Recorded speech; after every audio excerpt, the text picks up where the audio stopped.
বন্ধুরা, আজকে আমি প্রথমবার হচ্ছে এই যে কি বলে সরা পিঠে বানাচ্ছি।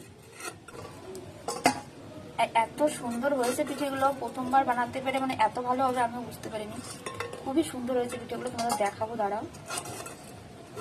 কালকে তো পৌষ পার্বণ, এই দেখো মাটির চুলা আছে উপরে একটা, সেটাতেই করেছি।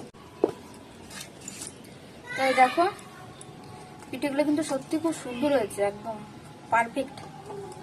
এই দেখো, আর এই সাইডে আছে খেজুরের গুড়, এই যে খেজুরের গুড়, খেজুরের গুড় দিয়ে গরম গরম এই পিঠে জাস্ট একটা ওয়াও ওয়াও ব্যাপার। তা এই মাসে আমি এই যে প্রথম আমরা করেছি, আমাদের এখানে কেউ করেনি, এখন তো সব উঠেই গেছে। তা আমার মন চেয়েছে, ওই জন্য সরা মানে সরা নিয়ে এসছি কিনে, তারপরে চালের গুঁড়ো সব কিনে নিয়ে এসছি, এনে পিঠে করলাম। এই দেখো, কে কে খাবে চলে আসো।